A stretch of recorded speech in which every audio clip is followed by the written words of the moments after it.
Hello दोस्तों, नमस्कार।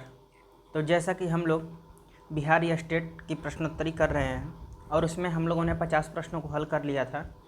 यदि आपने उस वीडियो को नहीं देखा है तो आप डिस्क्रिप्शन बॉक्स में नीचे लिंक दिया गया है, वहाँ पर क्लिक करके आप देख सकते हैं। आज हम लोग आगे के प्रश्नोत्तरी करेंगे। दरअसल पूरी प्रश्नोत्तरी इसलिए संभव नहीं है कि बहुत लंबी वीडियो हो जाएगी और देखने में बोरिंग हो जाएगा, तो इसलिए ये दूसरे पार्ट में आज 100 प्रश्न तक बात कर ली जाएगी। तो आइए हम लोग प्रश्नोत्तरी को देखते हैं। तो प्रश्न नंबर 51 आज का रहेगा कि चौमासा शब्द में समास है।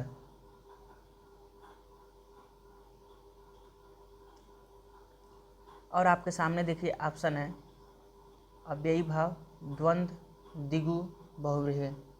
सही उत्तर का आप लोग चयन करें। तो जैसा कि आप लोग जानते ही हैं कि जो समास संख्यावाची होता है वहाँ पे द्विगु समास होता है, इसलिए आपका ऑप्शन नंबर सी सही हो जाएगा, द्विगु समास। 52 नंबर प्रश्न देखते हैं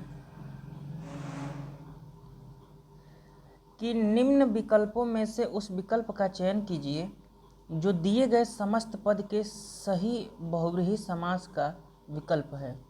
श्वेतांबर, अंबर श्वेत, अंबर श्वेत की तरह का, श्वेत है अंबर जिसका अर्थात सरस्वती जी, श्वेत रूपी अंबर। सही उत्तर का आप लोग चयन करिए। तो जैसा कि आपका सही उत्तर हो जाएगा ऑप्शन नंबर सी, श्वेत है अंबर जिसके अर्थात सरस्वती जी। देखिए क्या होता है कि बहुव्रीहि समास में तीसरा पद प्रधान हो जाता है, इसलिए यहाँ पे आपका सी ऑप्शन सही हो जाएगा। इसके बाद अगला प्रश्न, प्रश्न नंबर 53, नयतत में संधि विच्छेद होगा। न प्लस इतत, न प्लस इतत, ना प्लस इतत, ना प्लस इतत। सही उत्तर का आप लोग चयन करें। तो जैसा कि आपका सही उत्तर हो जाएगा न प्लस इतत।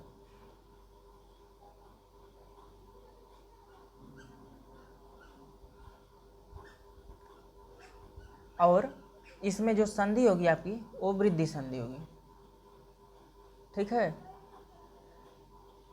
इसके बाद हम लोग अगला प्रश्न देखते हैं।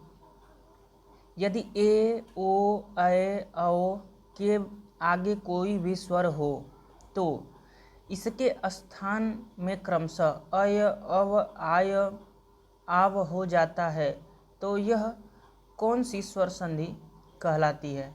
वृद्धि स्वर संधि, यण स्वर संधि, अयादि स्वर संधि, दीर्घ संधि। सही उत्तर का आप लोग चयन करें। 54 नंबर का सही उत्तर क्या होगा? तो जैसा कि जब अय, अव, आय, आव हो जाता है तो वहाँ पे अयादि संधि होती है, तो इसलिए 54 का आपका सी ऑप्शन सही हो जाएगा, अयादि स्वर संधि। अगला प्रश्न, प्रश्न नंबर 55, निम्नलिखित में से संधि वाला विकल्प पहचानिए। जैसे कि निह उत्साह, इसमें कौन सी संधि होगी? निर उत्साह, नि उत्साह, निरुत्साह, न उत्साह। तो 55 नंबर का आपका सही उत्तर हो जाएगा निरुत्साह। C option is right. इसके बाद अगला प्रश्न है कि नीचे दिए गए शब्दों का सही संधि वाला विकल्प पहचानिए। उत प्लस चरित। और आपके सामने देखिए 4 ऑप्शन दिए गए हैं, आप लोग सही उत्तर का चयन करिए कि कौन सा ऑप्शन आपका सही हो जाएगा। 56 नंबर का। तो जैसा कि आपका बी ऑप्शन सही हो जाएगा, उच्चरित। इसमें आपकी व्यंजन संधि हो जाएगी। इसके बाद अगला प्रश्न, प्रश्न नंबर 57,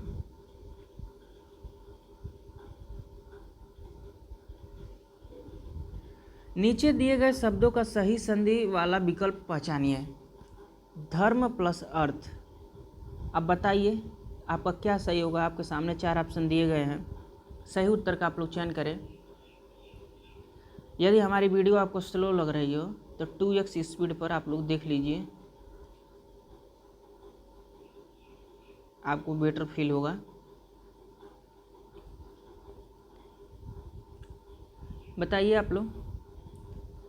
तो आपका सही उत्तर हो जाएगा 57 नंबर का ऑप्शन नंबर सी, धर्मार्थ। इसके बाद अगला प्रश्न है कि अन्वेषण शब्द का संधि विच्छेद है, और आपके सामने देखिए ऑप्शन दिए गए हैं, सही उत्तर का आप लोग चयन करें कि अन्वेषण का संधि विच्छेद क्या होगा। तो आपका सही उत्तर हो जाएगा अनु प्लस एषण, बी ऑप्शन सही हो जाएगा, अन्वेषण। यहाँ पे यण संधि हो जाएगी। आइए हम लोग अगला प्रश्न देखते हैं। प्रश्न नंबर 59 कि निम्न में सममात्रिक छंद का कौन सा उदाहरण है। और देखिए आपके सामने ऑप्शन है दोहा, सोरठा, चौपाई, सभी। सही उत्तर का आप लोग चयन करिए। तो जैसा कि आपका सही उत्तर हो जाएगा चौपाई। चौपाई सममात्रिक छंद का उदाहरण है, क्योंकि चौपाई के चारों चरण में 16-16 मात्राएं होती हैं। बाकी दोहा, सोरठा में इसके विषम चरणों में अलग होता है, सम चरणों में अलग होता है, इसलिए अर्ध सममात्रिक छंद हो जाएगा, सममात्रिक छंद नहीं होगा। अगला प्रश्न है कि निम्नलिखित में से कौन से मात्रिक छंद कौन सा नहीं है।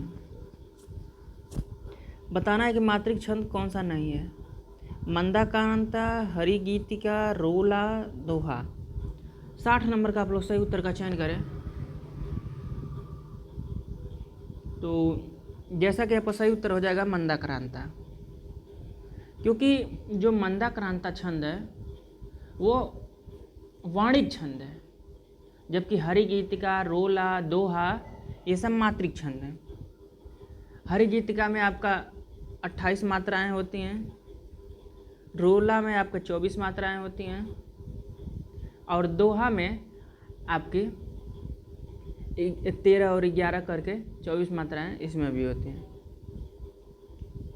तो इस तरह से आपका 60 का ए ऑप्शन सही हो जाएगा।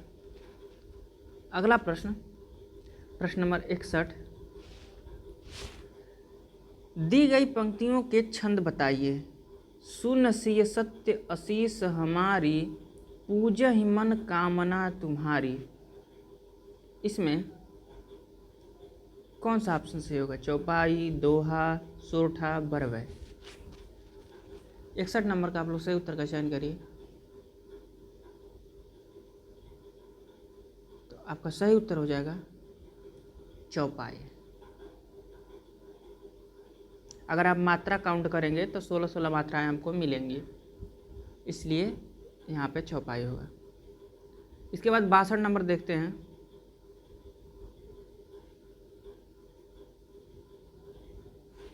कि निम्नलिखित वाक्यों में से एक वाक्य अशुद्ध है और उसको पहचानना है। आपके देखिए सामने 4 ऑप्शन दिए गए हैं, आप लोग अशुद्ध वाक्य को पहचानिए।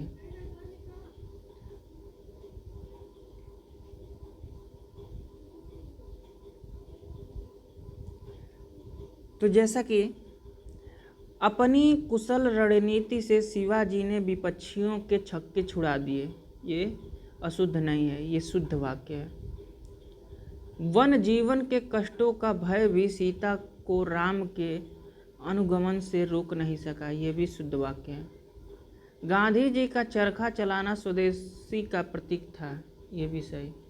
तो इसमें अशुद्ध पूछा है तो आपका ऑप्शन नंबर ए अशुद्ध हो जाएगा, क्योंकि जो काशी है वो स्त्रीलिंग शब्द है, और जब कर्ता स्त्रीलिंग होगा तो यहाँ पे रही है प्रयुक्त होगा, ठीक है। तो इसीलिए ये वाक्य अशुद्ध है और आपका ऑप्शन नंबर ए सही। इसके बाद अगला प्रश्न 63 नंबर कि निम्नलिखित प्रश्न के 4 विकल्पों में दिए गए वाक्य का सही काल वाला विकल्प पहचानिए। और आपके सामने देखिए ऑप्शन दिया गया है, दीपा पौधों को पानी दे रही थी। अब आपको बताना है कि यह किस प्रकार का सेंटेंस है, अपूर्ण भूतकाल, आसन्न भूतकाल, पूर्ण भूतकाल, संदिग्ध भूतकाल। 63 नंबर का आप लोग सही उत्तर का चयन करिए। तो आपका सही उत्तर हो जाएगा ऑप्शन नंबर 1, अपूर्ण भूतकाल।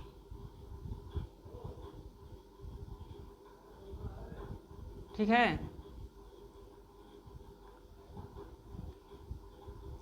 अब आइए अगला प्रश्न देखते हैं।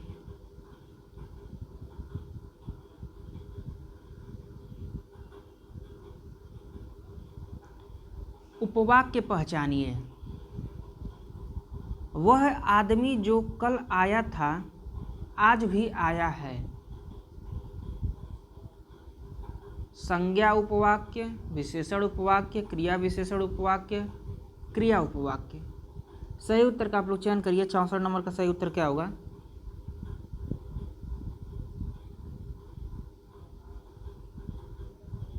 तो आपका सही उत्तर हो जाएगा ऑप्शन नंबर बी, विशेषण उपवाक्य।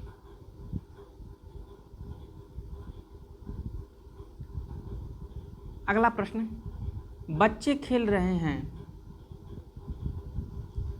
आपको बताना है कि ये किस प्रकार, अर्थ के आधार पर वाक्य का प्रकार बताइए। प्रश्नवाचक, विधानवाचक, निषेधवाचक, आज्ञावाचक। 65 का सही उत्तर क्या होगा?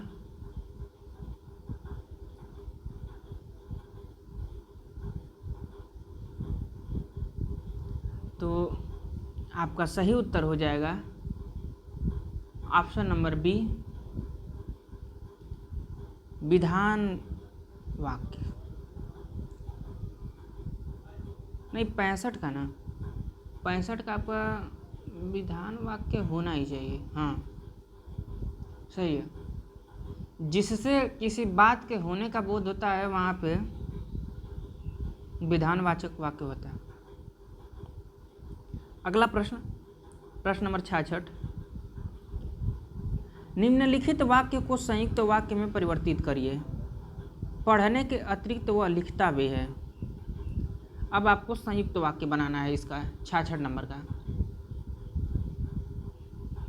जैसा कि ये मिश्र वाक्य है,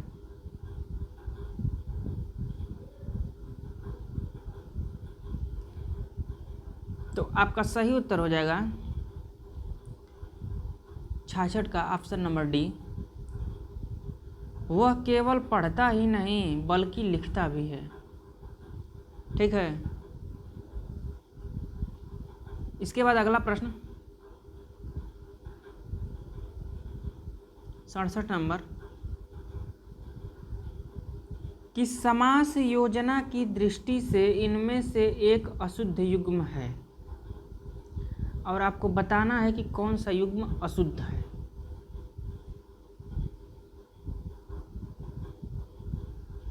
तो जैसा कि सत्य सही, तो ये संख्यावाची है तो इसलिए द्विगु समास, तो ये तो अशुद्ध है नहीं। तुलसीकृत, तो तुलसी के द्वारा लिखा हुआ, से के द्वारा तत्पुरुष समास, ये भी सही है। मंदोदरी, तो मंदोदरी में बहुव्रीहि समास है, ये भी सही है। मरणासन, मरणासन में तत्पुरुष समास होगा क्योंकि इसमें कारक चिन्ह का लोप हुआ है, तो इसलिए ये आपका ऑप्शन नंबर डी सही हो जाएगा, ये अशुद्ध युग्म है। अगला प्रश्न है कि निम्नलिखित में से माता पिता में कौन सा समास है?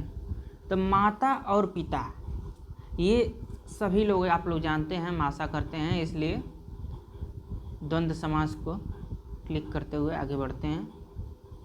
अगला प्रश्न कि भला मानस में कौन सा समास है? कर्मधारय समास, तत्पुरुष समास, अव्ययीभाव समास, बहुव्रीहि समास। 69 का आप लोग सही उत्तर का चयन करिए। तब भला मानस में आपका कर्मधारय समास, इसका जो विग्रह होगा वो होगा कि भला है जो मनुष्य। अगला प्रश्न है कि 70 नंबर कि कला प्रवीण में कौन सा समास है?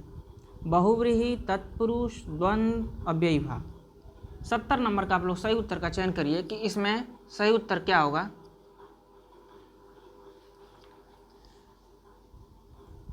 तो जैसे कि कला प्रवीण का जो हम लोग समास विग्रह करेंगे तो कला में प्रवीण, तो जब कारक चिन्ह आ गया है तो आप तत्पुरुष समास ट्रिक कर सकते हैं।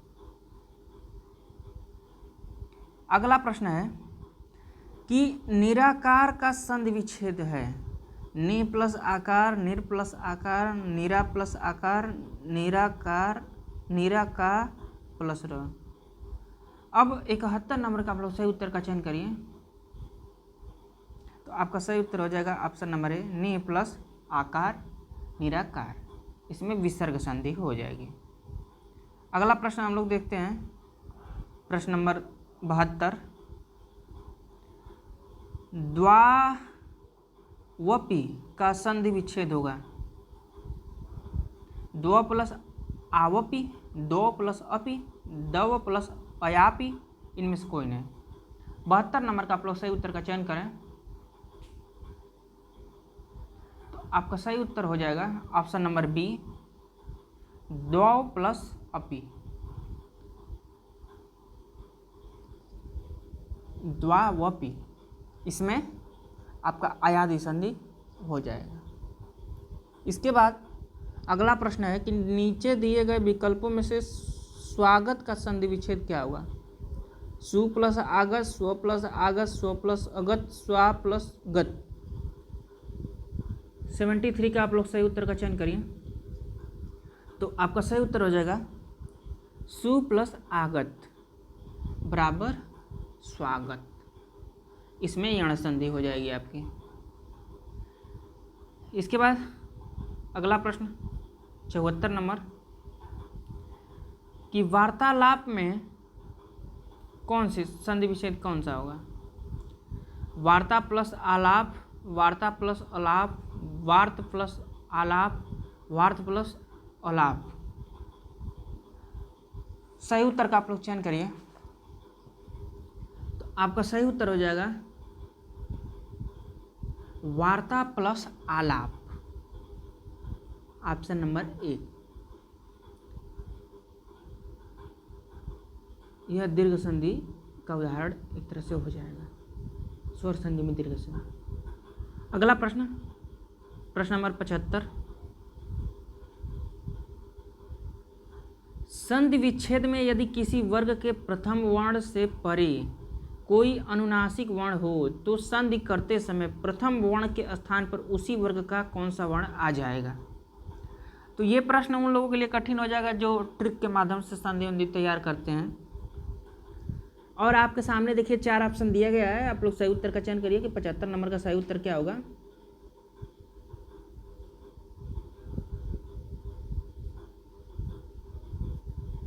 तो जैसा कि 75 नंबर का आपको सही उत्तर हो जाएगा ऑप्शन नंबर बी, उसी वर्ग का अनुनासिक अर्थात पंचम वर्ण होगा।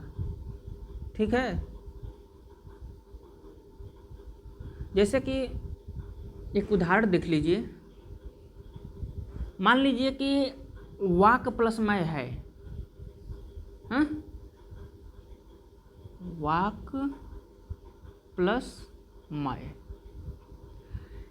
तो बराबर जब वांग्मय हम लोग लिखेंगे तो क का जो है वो पंचमाक्षर अंग हो जाएगा। तो वांग्मय इस तरह से करके हम लोग लिखेंगे। ठीक है, अगला प्रश्न देखते हैं, प्रश्न नंबर 76।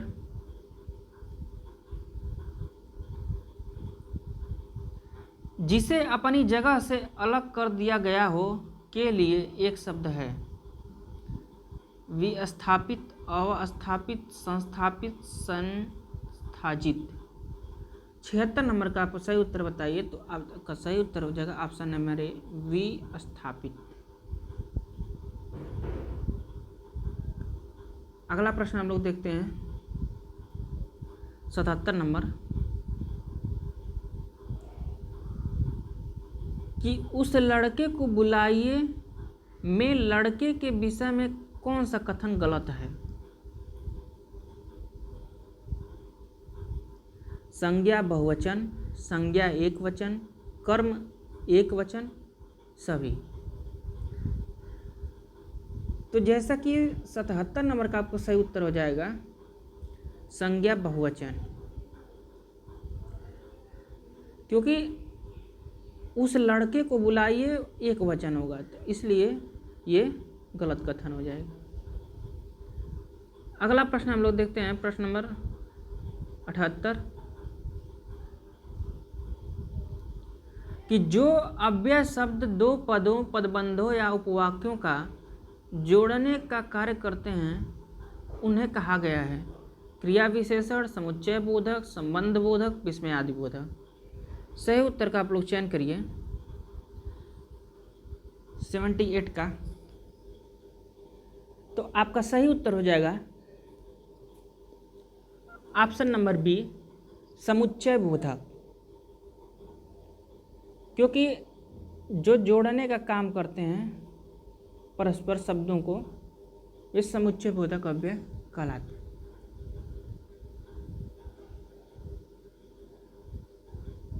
अगला प्रश्न है कि पद परिचय को क्या नहीं कहा जाता है। पद संगठन, पद निर्देश, पदान्वय, पद निर्णय। 79 का आप लोग सही उत्तर का चयन करिए। तो आपका सही उत्तर हो जाएगा ऑप्शन नंबर ए, पद संगठन। ठीक है। अगला प्रश्न 80 नंबर, कि जिस भाषा का अनुवाद किया जाता है उसे कहते हैं स्रोत भाषा, लक्ष्य भाषा, मानक भाषा, माध्यम भाषा। तो 80 नंबर का आपका सही उत्तर हो जाएगा ऑप्शन नंबर ए, स्रोत भाषा। जिस भाषा का अनुवाद किया जाता है उसे स्रोत भाषा कहते हैं। अगला प्रश्न, मानक लिपि से भाषा में क्या आती है। अनेकता, एकरूपता, विभिन्नता, अर्थ भेदकता। तो मानक लिपि से एकरूपता आती है। अगला प्रश्न 82 नंबर, कि आदेश का अंग्रेजी अनुवाद क्या होगा।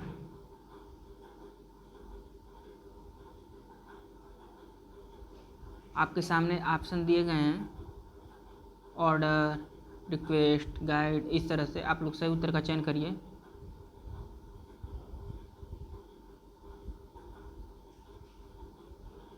तो 82 नंबर का आपका सही उत्तर हो जाएगा ऑर्डर, ऑर्डर यानी आदेश। अगला प्रश्न 83 नंबर, नोटिफिकेशन का शब्द का हिंदी रूपांतरण है। देखिए मोबाइल में हमेशा हम लोगों की नोटिफिकेशन आती हैं, ये प्रश्न आपका गलत नहीं होना चाहिए। टिप्पणी, सार संक्षेप, सूचना, अधिसूचना।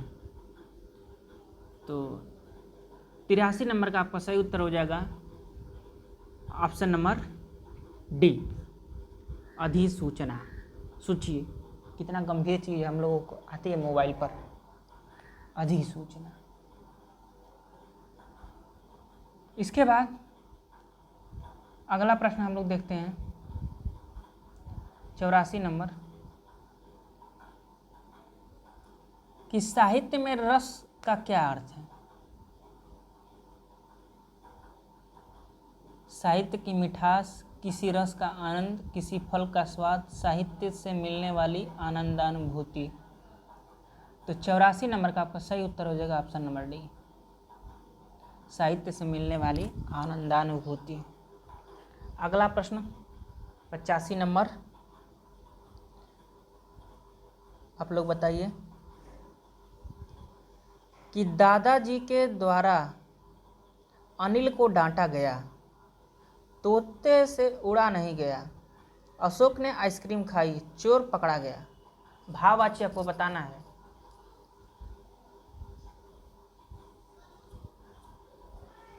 तो जैसा कि आपको भाववाच्य हो जाएगा, तोते से उड़ा नहीं गया। ठीक है, क्योंकि इसमें क्रिया की अधिक प्रधानता है, मतलब भाव की अधिक प्रधानता है। लेकिन जब दादाजी के द्वारा अनिल को डांटा गया तो उसमें कर्मवाच्य हो जाएगा। चाहे अशोक ने आइसक्रीम खाई या चाहे चोर पकड़ा गया, तो इसमें कर्तृवाच्य के मतलब ये सब उदाहरण हो जाएंगे। आइए हम लोग अगला प्रश्न देखते हैं। प्रश्न नंबर 86 कि निम्नलिखित में से कर्मवाच्य वाला उदाहरण चुनें। आप लोग इसको जरूर एक बार रिपीट कर लीजिए। कर्तृवाच्य, कर्मवाच्य, भाववाच्य, ये चीज़ें एग्जाम में आपको कंफ्यूज करेंगी, तो आपके लिए फायदेमंद होगा। 86 नंबर का आप लोग सही उत्तर का चयन करें। तो जैसा कि आपका सही उत्तर हो जाएगा, बिल्ली के हाथों चूहा मारा गया। ठीक है, इसमें कर्मवाच्य का उदाहरण है, क्योंकि मारा गया क्रिया का कर्म, चूहा वाक्य का उद्देश्य है, और क्रिया में कर्म की प्रधानता होने से वहाँ पे कर्मवाच्य हो जाता है। अगला प्रश्न, राम आम खाता है में वाच्य का कौन सा रूप है? कर्मवाच्य, भाववाच्य, उभयवाच्य, कर्तृवाच्य। 87 नंबर का आप लोग सही उत्तर का चयन करें। तो आपका सही उत्तर हो जाएगा ऑप्शन नंबर डी, कर्तृवाच्य। इसके बाद अगला प्रश्न, प्रश्न नंबर 88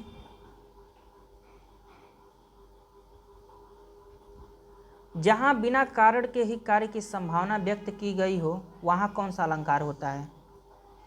विभावना, निदर्शना, असंगति, अर्थांतरन्यास। 88 नंबर का आप लोग सही उत्तर का चयन करें। तो अगर आपको अलंकार से कोई दिक्कत हो, आप नहीं समझ पा रहे हो, तो नीचे डिस्क्रिप्शन बॉक्स में अलंकार की कुछ वीडियो हैं, उसको आप ज़रूर देखें। बहुत कम समय की वीडियो हैं, आपके लिए बहुत ही फायदेमंद साबित होंगी। 88 नंबर का आप लोग सही उत्तर का चयन करें। तो जब बिना कार्य के कारण के कार्य किया जाता है, तो वहाँ पे आपका विभावना अलंकार हो जाता है। ठीक है, और असंगति अलंकार वहाँ पे होता है जहाँ कार्य एवं कारण में संगति का अभाव होता है। निदर्शना तो वहाँ पे होता है जहाँ पे उपमेय का गुण उपमान में या उपमान का गुण उपमेय में आरोपित किया जाता है। अर्थांतरन्यास अलंकार तो सामान्य का विशेष या विशेष का सामान्य में समर्थन जब किया जाता है तब। अगला प्रश्न है कि किसी युक्ति के समर्थित की गई बात में कौन सा अलंकार होता है? व्यतिरेक, प्रति, वस्तुपमा, दृष्टांत, काव्यालिंग। 89 का आप लोग सही उत्तर का चयन करिए। तो जब किसी व्यक्ति से समर्थित की गई जहाँ बात होती है, वहाँ पे काव्यलिंग अलंकार होता है। अगला प्रश्न, प्रश्न नंबर 90 अति कटु वचन कहति कैकई मानहु लोन जरे पर दे। इस पंक्ति में कौन सा अलंकार है?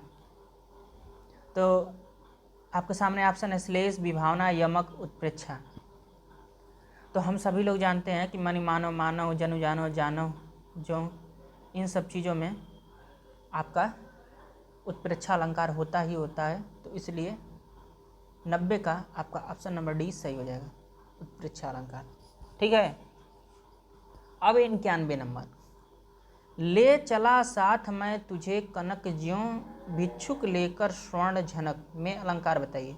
रूपक, उत्प्रेक्षा, उपमा, श्लेष। 91 का आप लोग सही उत्तर का चयन करिए। तो जैसा कि आपका सही उत्तर हो जाएगा 91 का बी ऑप्शन, उत्प्रेक्षा अलंकार, क्योंकि ज्यों इसमें वाचक शब्द आया है, तो इसलिए आपका 91 का सही उत्तर हो।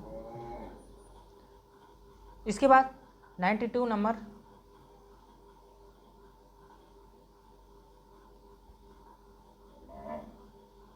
उपमेय में उपमान का निषेध रहित आरोप हो तो कौन सा अलंकार होता है? उपमा, रूपक, उत्प्रेक्षा, अतिशयोक्ति। 92 का आप लोग सही उत्तर का चयन करिए।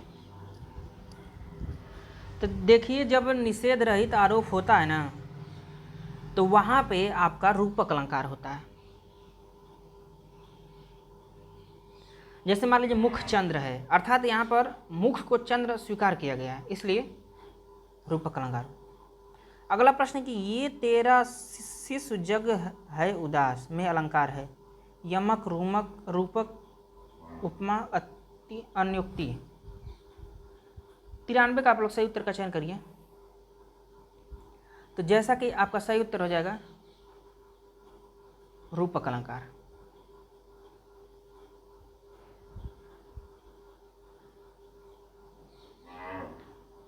अगला प्रश्न हम लोग देखते हैं, प्रश्न नंबर 94। वे तुम उन सम स्वामी में अलंकार कौन सा है? उपमा, रूपक, भ्रांतिमान, संदेह। सही उत्तर का आप लोग चयन करें। 94 नंबर का सही उत्तर क्या होगा? तो आपका सही उत्तर हो जाएगा ऑप्शन नंबर 1, उपमा अलंकार। देखिए, जब समानता प्रकट की जाती है, तो जैसे समानता, तुलना, बराबरी, ये सब किया जाए तो आपका उपमा अलंकार होता है। अगला प्रश्न, प्रश्न नंबर 95। चंद्रमा सी अलौकिकता वाले घनश्याम, तुम्हें मेरा प्रणाम। प्रस्तुत पंक्तियों में प्रयुक्त अलंकार कौन सा है? उपमा, रूपक, उपमेय, अनुप्रेक्षा। तो 95 का आप लोग सही उत्तर का चयन करें, तो आपका सही उत्तर हो जाएगा उपमा अलंकार। अगला प्रश्न है, राम का मुख चंद्रमा के समान सुंदर है। रूपक, यमक, अन्योक्ति, उपमा। 96 नंबर का आप लोग सही उत्तर का चयन करें। तो 96 का आपका सही उत्तर हो जाएगा ऑप्शन नंबर डी, उपमा अलंकार। समानता, तुलना, बराबरी जहाँ भी की जाए, उपमा अलंकार। आंख मूंद के मारिए। अगला प्रश्न, रस्सी को सांप समझ लेना क्या है? तो देखिए, इसमें आपके ऑप्शन दिए हैं संदेह, अंधविश्वास, भावना, भ्रम। आपको बताना है कि 97 का आपका सही उत्तर क्या होगा। तो यहाँ पे आपका भ्रम है, ये भ्रांतिमान अलंकार में आ जाता है, तो आपका डी ऑप्शन सही हो जाएगा, 97 का डी। देखिए, संदेह वहाँ पे होता है ना जहाँ पे दुविधा होती है, आप कंफर्म नहीं कर पाते ये है या ये है। लेकिन भ्रम में क्या होता है कि एकदम आप श्योर हो जाते हैं, जैसे रस्सी है तो उसको सांप मान लिए, तो मान लिए कि सांप है, उसमें दुविधा नहीं है। अगला प्रश्न 98 नंबर कि निम्नलिखित में से साधारण धर्म क्या है? कोमल कलाइयाँ कमल कुसुम सी, नयन मृग नयन से सुंदर। कलाइयाँ सी से कोमल, सुंदर, नयन, कमल। तो आपको बताना है कि साधारण धर्म कौन सा है। 98 नंबर का आप लोग सही उत्तर का चयन करिए। जैसा कि उपमा के आपके 4 अंग होते हैं, उपमेय, उपमान, साधारण धर्म, वाचक शब्द। तो इसमें जो है आपका 98 नंबर का आपका सही उत्तर हो जाएगा सी ऑप्शन, कोमल और सुंदर। ये आपका साधारण धर्म है। देखिए, उपमेय वो होता है जिसकी तुलना की जाती है, और उपमान वह होता है जिससे तुलना की जाती है।